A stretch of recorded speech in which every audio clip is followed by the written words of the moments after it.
خبر عاجل وحصري، مارسيل كولر والكابتن محمد رمضان النهارده عملوا اجتماع داخل نادي الأهلي، وطلعوا من الاجتماع كده اختصارًا يعني للكلام بإن هم عايزين مهاجم أجنبي، خلاص استقروا على مهاجم أجنبي في الصيف اللي إحنا فيه دوّة، وكمان 2 لعيبة من الدوري المصري.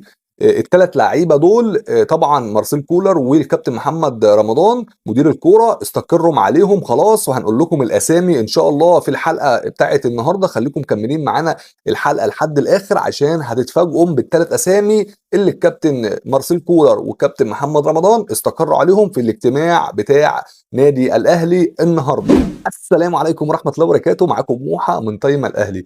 النهارده حلقة مميزة جدًا، جدًا، إن شاء الله حلقة تكون خفيفة على جمهور نادي الأهلي. قبل ما نبدأ بقى وقبل ما نقول أي صفقة معانا النهارده، ما تنساش تذكر الله وتصلي على النبي عليه أفضل الصلاة والسلام، وإن شاء الله حلقة تكون مميزة وخفيفة على جمهور نادي الأهلي كله. طبعًا حابب أشكر من هنا من خلالكم الجمهور اللي يعني اللي بيفرحني دايمًا في التعليقات اللي أنا حاططها قدامي دلوقتي. طبعًا باحب أشكركم جدًا، جدًا، جدًا، وعلى كلامكم الجميل واللي بيدعمني وبيخلّيني أكمّل معاكم وأجيب لكم جميع صفقات نادي الأهلي اللي بيتكلّم فيها بشكل رسمي. باحبكم جدًا، جدًا، وأحب أشكركم تاني وتالت ورابع وعاشر. أنا باحبكم وباعشقكم. ويالّا بينا قبل ما نبدأ بقى في الصفقات وقبل ما نتكلّم في الصفقات، معانا كده خبر كمان في الاجتماع بعد ما استقر الكابتن كولر والكابتن محمد رمضان على إن هم عايزين مهاجم خلاص،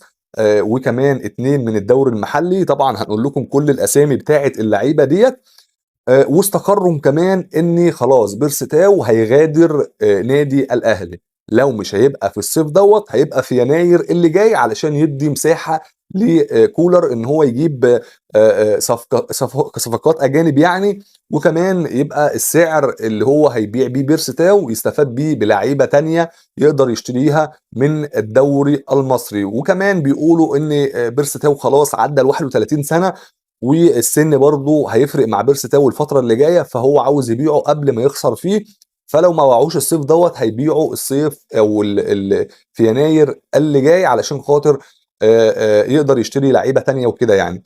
فمارسيل كولر كمان يعني أكد إن عايز الثلاثي دول في الصيف دوّة علشان خاطر يخش بيهم كاس الإنتر، وكمان كاس العالم والدوري المصري ودوري أبطال أفريقيا. يعني إحنا في هيصة كده من البطولات داخل نادي الأهلي. وكمان معانا خبر تاني بخصوص الكابتن مروان عطية، طبعًا نجم منتخب مصر ونجم نادي الأهلي.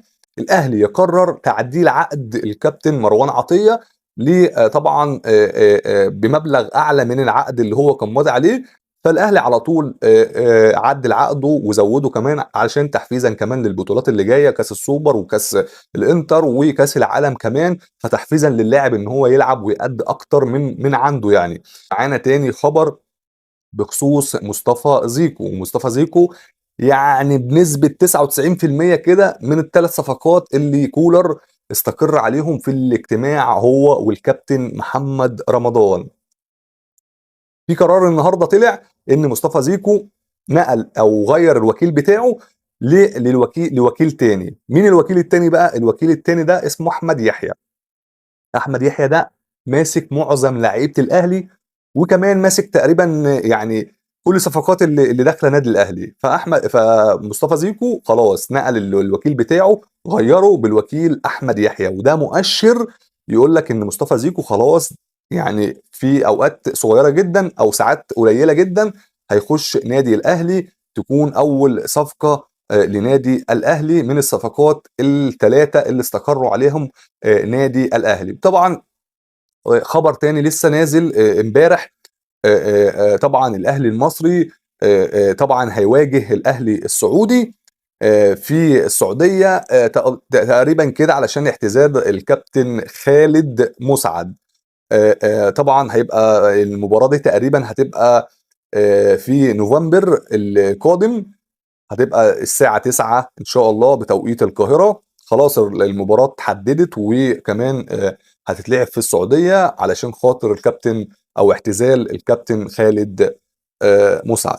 وطالما جبنا سيرة السعودية بقى، السعودية أو بالأخص يعني نادي الهلال السعودي يجدد التعاقد أو المفاوضات تاني مع فينيسيوس جونيور نجم ريال مدريد برقم فلكي، يعني برقم خيالي. يعني هو دلوقتي أصلا جونيور يعني أغلى لاعب في العالم حاليا دلوقتي، من آخر صفقة قدمها نادي الهلال لريال مدريد حاليا دلوقتي. يعني النادي الهلال حط رقم يعني مش هيجي اللاعب لمدة مثلا 30 40 سنة قدام. يعني فينيسيوس جونيور هيفضل اغلى لاعب لو الصفقة دي تمت فعلا لنادي الهلال. طبعا نادي الهلال عاوز يدعم بشكل رسمي او شكل جامد علشان بطولة العالم اللي داخلها. وكمان خبر معانا بيقول ان تركي آل الشيخ يعني اتكلم مع كريستيانو وقال له انا عايزك تشارك في كاس العالم السنه دي، طبعا لمجهودك ولسنك وطبعا لمسيرتك الكبيره دي كلها، طبعا لمسيره كريستيانو الكبيره جدا. فتركي الشيخ كلمه وقال له انا عايزك تلعب في كاس العالم اللي جاي دوت.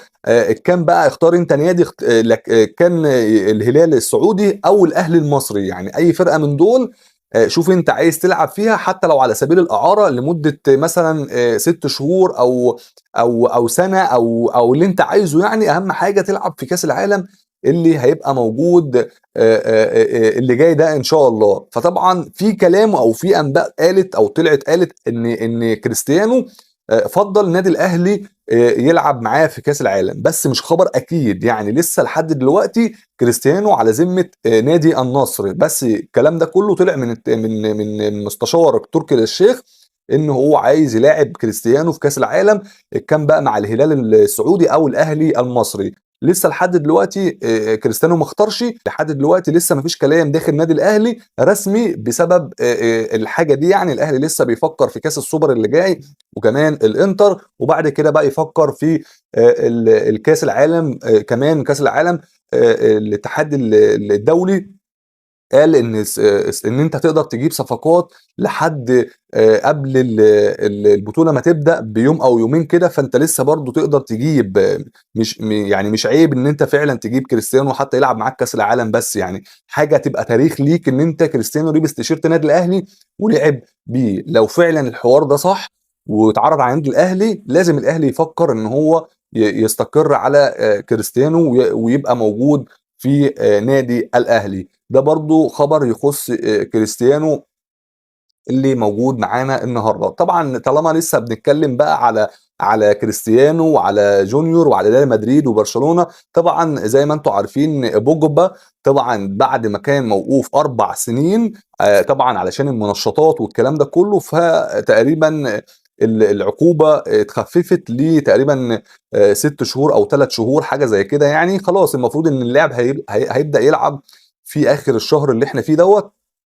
وفي كلام جامد جدا طالع من برشلونه ان هو عايز اللاعب. طبعا اللاعب بيلعب في يوفنتوس اليوفي طبعا، فالعقد بتاعه خلاص برضو يعني فاضل له شهر او شهرين ويخلص ويبقى اللاعب فري. فبرشلونه داخل بقوه جدا في بوجبا. وارد ان انت تلاقي بوجبا يعني هيبقى من ضمن الناس المحظوظه ان هو بعد ما يرجع من الايقاف دوت يلعب النادي كبير اللي هو برشلونه. وارد جدا تلاقي الشهر الجاي او اخر الشهر دوت الاعلان الرسمي لنجم اليوفي في برشلونه. طبعا معانا بقى الثلاث صفقات اللي احنا اتكلمنا عليهم طبعا في اول الفيديو. كولر بيفضل ان هو لو ما قدرش يمشي بيرسي في الصيف دوت بيفكر ان هو يجيب لاعب فلسطيني، وده اللي احنا قلنا عليه علشان يتسجل معاه كلاعب مصري زيه زي وسام ابو علي. كولر لحد دلوقتي بيفكر يجيب مهاجم بطريقه وسام ابو علي، عايز حد شبيه لوسام ابو علي. فطبعا اتكلم مع وسام ابو علي، اتواصل معاه وهو في المنتخب واتكلم معاه وان هو يرشح له كام لاعب كده يتفرج عليهم ويقدر يجيبه في الصيف دوت. لحد دلوقتي لسه ما استقرش على اللاعب اللي جاي من بره اللي هو كاجنبي يعني، بس هو طبعا لو في حاله ان هو ما عرفش يمشي بيرستاو هيبقى موجود لاعب فلسطيني تاني داخل نادي الاهلي. ده قصه المهاجم. تعال بقى للاثنين اللعيبه التانيين بنسبه كبيره زي ما احنا قلنا مصطفى زيكو وكمان عبد الرحمن البنوبي. طبعا احنا صدعناكم بالصفقتين دول، بس دول اقرب اتنين هيخشوا نادي الاهلي في الصيف الحالي ده. الاجتماع بتاع كولر والكابتن محمد رمضان استقروا خلاص على 3 صفقات، صفقه من بره مصر وصفقتين من مصر هنا، واحتمال كبير جدا جدا هيكون مصطفى زيكو وكمان عبد الرحمن البنوبي.